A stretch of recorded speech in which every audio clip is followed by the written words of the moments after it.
started talking a little bit about in the sermon about the rule of Christ, and this is something that the SPRC has been working on for several months. John Knoll came and worked with us several months ago, and then we worked to kind of tweak the policy and make it something that is Cornerstone's own. So basically, it is based on Matthew 18 that we read today in church. If your hand or foot causes you to stumble, cut it off and throw it away. It is better for you to enter life maimed or lame than to have 2 hands or feet and to be thrown into the eternal fire. And if your eye causes you to stumble, tear it out and throw it away. It is better for you to enter life with 1 eye than have 2 eyes and be thrown into the hell of fire. If another member of the church sins against you, go and point out the fault when the 2 of you are alone. If the member listens to you, you have regained that 1. But if you are not listened to, take 1 or 2 others along with you, so that every word may be confirmed by the evidence of 2 or 3 witnesses. If the member refuses to listen to them, tell it to the church. And if the offender refuses to listen even to the church, let such a one be to you as a Gentile and a tax collector. For where 2 or 3 are gathered in my name, I am there among them. So basically, this is a conflict resolution procedure for the church. And the step 1 is based on Matthew 18, verses 8 and 9. And it's a self-reflection to discern God's will. And so you start out, if there is something such as like with Matt and I this morning, he was kind of peeved at me for sitting in his pew. Still am, yeah. So now his first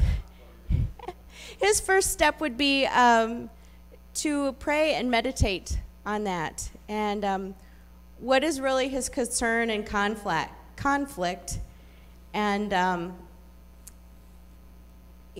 really think about this and pray, meditate. What is his position, and then ultimately to discern, can he let it go? Is it something that, if it really bothers him, or is it something that, he can come sit beside me and it's going to be okay? Or if he really needs to sit there, is it a matter of that's his place he has to see? Is it really that important? If he's able to let it go, the matter is resolved. And if not, he needs to put himself in my shoes. And what might he say to me? What has he contributed to the conflict? He confronted me in church in front of everyone. Stopped the sermon. So that's kind of his role in that. And what does God want? Does God want him to stand up in church and confront me? Does God want him to sit in that spot? And if he still feels that this is a conflict, then he would proceed to step 2. And that is to talk to that person one-on-one. Now obviously this conflict is kind of a silly one, but we do have conflicts sometimes with other people. And we do need to work on those. And so if this is something that really is important to you, is important to others, then we need to proceed to step 2. And that is prepare yourself for this discussion, plan ahead and practice what you want to say, meet in a neutral location, and above all, remember that we are all part of the body of Christ. So when you begin your discussion, make sure you begin with prayer. Work on your goal of the meeting. Discuss in an effort to work together to find a solution that satisfies both of you. So Matt and I would talk and say, okay, are we going to trade Sundays sitting in that seat? Are we going to sit together? How are we going to work this out? Share using I statements. I just really feel out of sorts when you sit in my seat. I feel sad, I feel hurt, I feel angry. Listen carefully, ask questions to help clarify understanding, and determine together if the matter is now resolved and whether each party is satisfied and able to move forward. If we've worked it out, great, the matter's resolved. If we still can't decide who's going to sit in that seat, then we're going to move on to step 3. And that is getting some objective help, and that's based on Matthew 18, verse 16. And that is, you're going to set up a meeting with the appropriate ministry area and the pastor. And prior to this meeting, you'll provide a written statement describing the concern. So, we're probably going to meet with Pastor Dave and, maybe the worship committee, depending. Prior to you may bring 1 or 2 others who share this concern to participate in the meeting, but you're not going to bring a posse with you, just 1 or 2 people. Everybody who's invited to the meeting will be made aware of who will be attending the meeting and that it will be a closed meeting. We're not going to broadcast. At the actual meeting, again, begin with prayer. The goal of the meeting is, again, discuss in an effort to resolve the conflict. Work in collaboration with those presenting the concern. Is it how it's going to be resolved? How can you work together? And if you're going to be able to be satisfied and move forward. Agree upon any parts of the discussion that need to remain confidential. Maybe Matt and I have a history that goes back a ways, that we have some other conflict that's really the crux of the matter and not that I'm sitting in his seat. And maybe that's something that doesn't need to be shared with anybody except those people in the room. And maybe there's some things that need to be shared in the congregation. Maybe the reason I decided to sit there is I'm having vision trouble and I need to see the screen, but I didn't feel like I could share that with anybody. But maybe that's something I need prayer for, and maybe that's something that should be shared. Just a thought. Then you assign responsibilities for all areas of follow-up needed for resolution. And again, if you've decided that you can all agree on this, great. You found your resolution. If not, you proceed to step 4. And that's take it to the church. Now that doesn't mean that we're going to stand you up in front of the whole congregation and put you on display. So that means that the ministry area, the person bringing the concern, and the pastor set up and meet with the SPRC. And again, a written statement needs to be provided prior to the meeting. Again, the person who shares the concern may bring 1 or 2 others who share the concern. Everyone invited to the meeting is going to be made aware of who will be attending and that it is a closed meeting. If the person, if the concern is great enough that the person presenting it is not comfortable or able to attend the meeting with the SPRC, a written description of the concern and the statements from those who attended the Step 3 meeting will be used to present the concern to the SPRC. And then at the actual meeting, again, just like all the others, begin with prayer, work together, work in collaboration, agree what needs to be remain confidential, and agree what needs to be shared with the congregation. Then afterwards, the SPRC and the pastor will agree what needs to be communicated to the person presenting the concern if they didn't actually attend the meeting, assign responsibilities for the areas of follow-up, consider finding a mediator or conflict resolution specialist if necessary. If the matter is not resolved, steps may need to be taken in accordance with the Book of Discipline of the United Methodist Church. And then if a satisfactory resolution is still not found, we proceed to step 5. And that is let go, forgive, and refocus. And that is all individuals involved understand that some matters may not be resolved despite our best efforts. Sometimes you just have to agree to disagree. Let go of any related anger, resentment, and hurt feelings with recognition that this may take some time. In the meantime, persons need to agree to maintain a socially acceptable attitude of meeting, greeting, and speaking with all other persons in church social areas, and refocus on Cornerstone's current mission: courageously lead people toward life in Jesus Christ by reaching out, growing in Christ, and connecting as a community. Because that's what our focus should be. You know, even if we're not agreeing on some level, we can still be kind to each other and focus on God and what he wants for Cornerstone.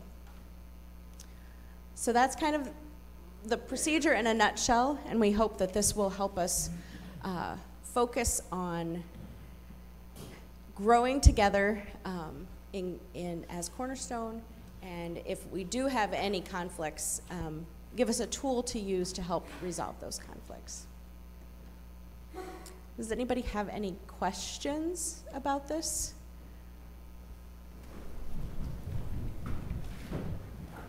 Great. Is the reason for doing this because there has been quite a bit of conflict and you needed something to resolve? She's asking if we rolled this out because there has been conflict. Anytime there's a group of people, anytime there are two churches that merge, there are some conflicts that arise. I don't know if there have been any, there's nobody slashing tires in the parking lot or anything like that. But everybody has disagreements with each other. And we wanted to make sure that we had a safe and effective tool for people to use when they did feel a need to express their opinion if there were some conflicts. Our biggest conflict so far was man and Leanna, so. Yeah, and like I said, that was kind of a silly conflict, but we wanted something that was a little bit lighthearted to show you that, we didn't want to poke fun at anybody that might stir up a hornet's nest, unintentionally. Is this involve family disputes too? Sure, if you wanted to use this for a family dispute, I would say this would be a great way.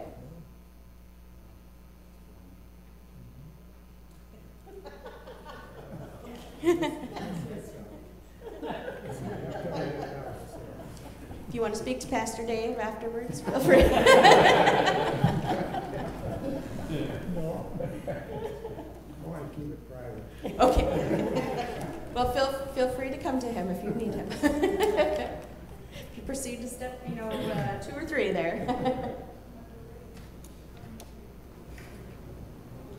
All right. Well, if anybody does have any further questions, feel free to talk to any of the SPRC members. Matt, Connie, Judy, Rick is here.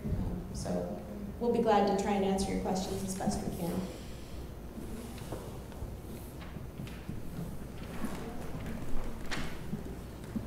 Okay, well, I'm back.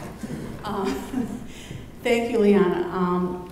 Back this last summer when we first last spring when we first started doing these community gatherings, as the SPRC developed this Rules of Christ policy, I wanted to make sure that Liana would be available to tell people about it, because it took a fair amount of time, rewriting and rewriting again and putting it in place, and I thank you for your leadership in getting this done for our church. The other thing that I wanted to bring up again at this meeting today, if you remember back to our first gathering back in May, I believe it was, at that time we were handing out some sign-up sheets talking about a couple of task forces that the leadership team was hoping to create. One being what we ended up finally calling a building development or planning team. Things looking into the future as to space. Do we want to build a new multi-purpose room or building out in the back? Remodeling in here? I mean, obviously we all know that the chances of building a brand new church and the millions of dollars that would take in the relatively near future is probably not an option. But we wanted to kind of take a look at some of the things down the road as far as space went. So we were starting to collect names and ask for a task force to take a look at what are our options, what's all available. And then we also created a task force to consider the options and the layout and the plan and the vision for starting a second worship service at Cornerstone, something a little outside of the box, something beyond the traditional type of worship that we've been having. So today, I figured after about 5-6 months, we should probably talk a little bit about, we have created those task forces. Now, they're not going to give any information today because no information is available yet. They're still in the planning and early stages. But I do want to tell you that we are moving forward, those two. Pastor David is leading the task force for the second worship service, and Judy Kimpy, as the trustee chairperson, is leading the building planning and development.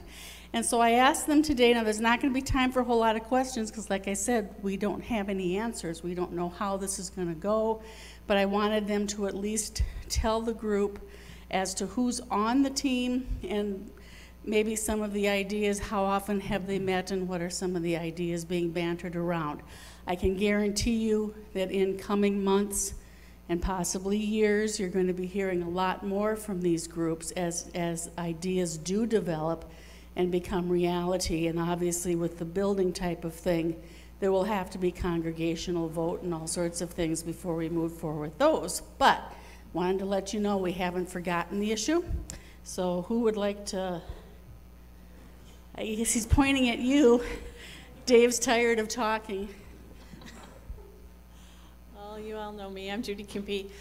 The building task force, we've met a couple of times. Our main things are trying to get ideas. Art Codwell is on with my team. Judy St. Aubin. I'm trying to think of everyone, Art, who joined me.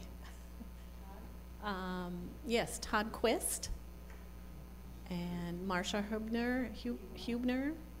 No, Terry doesn't want to join us, but we do have spots available if anybody wants to join us. I gave the list, and they must not have gotten to assign.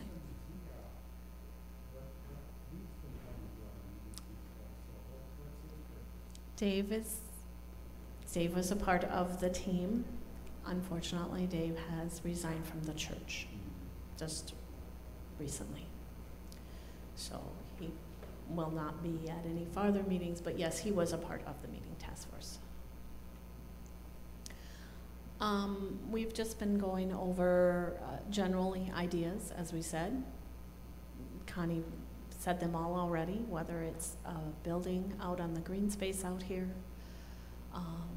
remodeling inside the church here, or ideas have been thrown out of purchasing an existing building within the town of Marshall. Nothing has been done, nothing is for sure. We are gathering numbers and costs, and you will know when that happens because, as Connie said, we as a congregation need to vote if that's what we want as a church. So that's what we're doing.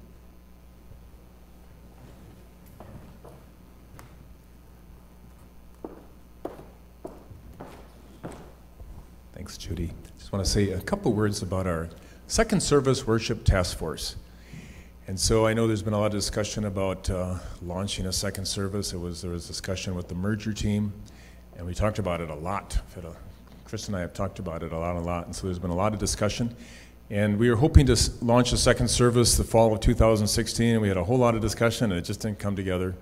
And we actually were hoping the fall of 2017. And so now we have this second service task force, and I'm on it. Chris Webb is on it. Karen's on it. Megan's on it. Liana's on it. Anyone else that's here that is on that?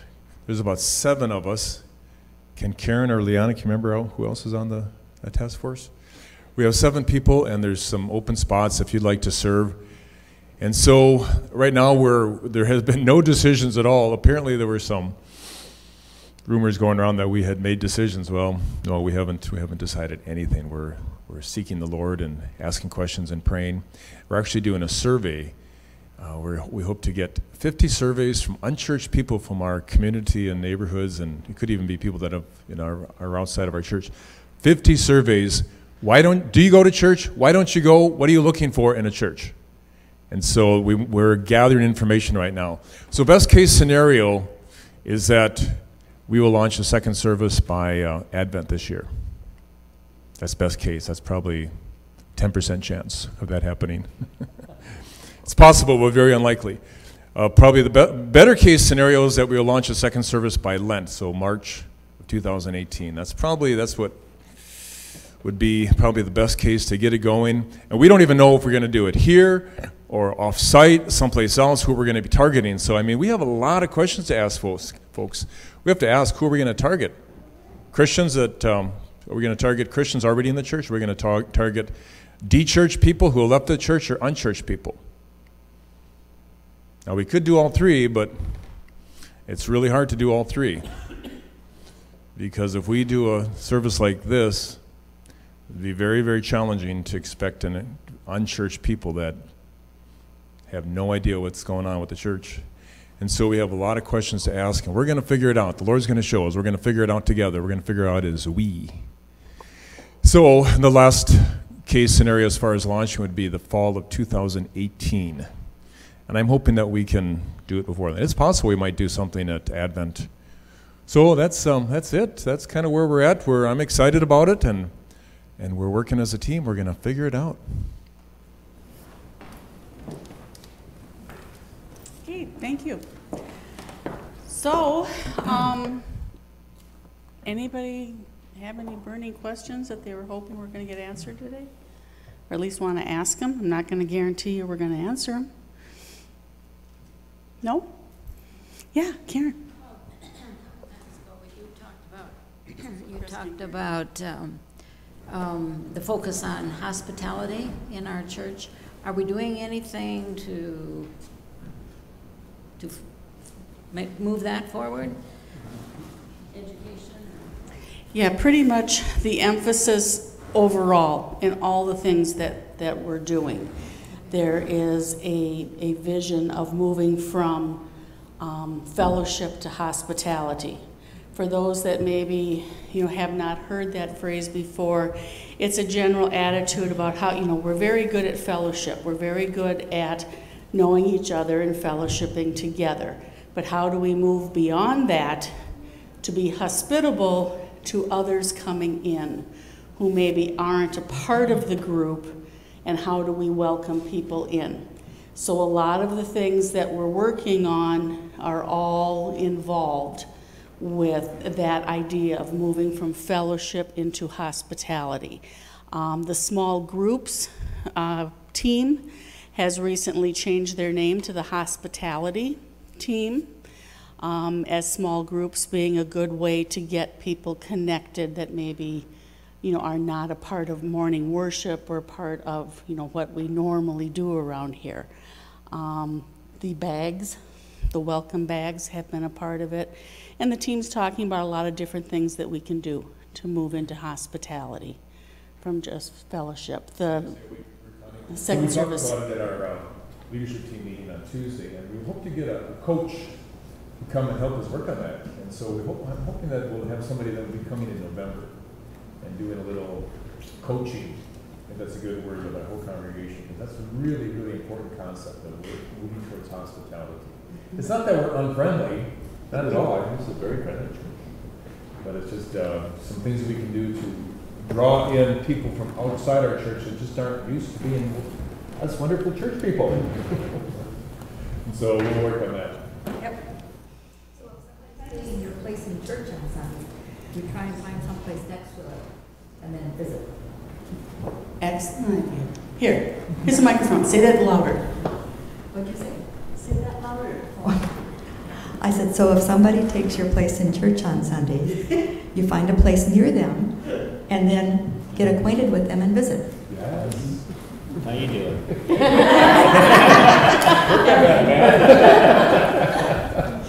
I'm just going to make a comment about, I had a conversation with Gordon Duell, who is an ordained pastor in our church. He grew up in the Albright Church, yeah. And I had a conversation with him because he's in a new church start over by Esco, New Market, that area over toward Northfield. And because they're a new church, hospitality is a big deal because they don't have the fellowship. So it's what do you do with people who are new? And he said the biggest challenge for him is the understanding that his congregation, he was speaking of himself, my congregation believes they're part of our group if I see them once in 6 weeks. And it will not be for worship most of the time. And that's a completely different shift for us who grew up as the church is worship. The church is not worship for the new people. And so how are we hospitable to people who aren't going to be where we are most of the time? And so that's a different thought and a different philosophy. And so that was revealing to me when we were talking about being hospitable. How do I really, when I feel uncomfortable because I don't know somebody's name, you know, is this their first time here? Or do I see them on the street? Oh, I've seen them somewhere before. How do we begin that fellowship with people who aren't sitting beside us? And that's a whole new thing, and it's something we've got to think about. And that really informs what we do as starting a second service, because it's about community for people, for unchurched people. It's not about, they're not looking for worship, even de-church people, they're looking for community. And that's why we need to rethink and redefine how we're going to launch a second service. Right? We nailed it. I may have to start talking to people on that side. Or out on the street. Yeah, out on the street. We are talking. Yeah, I was going to say, if you look, Talking. Matt, if you look, I mean, Yeah. shirt-wise, you could have joined us today. Oh, hey, Rick, it's time to move to the Both sides of it. Yeah, anything else you wanted to say, Matthew? Nope, I don't have any. Okay. Well then, thank you for coming. The meeting in November will be on November 19th? Yes. 19th, did I get the date right? And our main focus that day will be Terry, Chris, and the finance team discussing budget. So you want to come back for that. Ooh. Oh, but he's so good. He's going to be really. He is so good. Rational which way?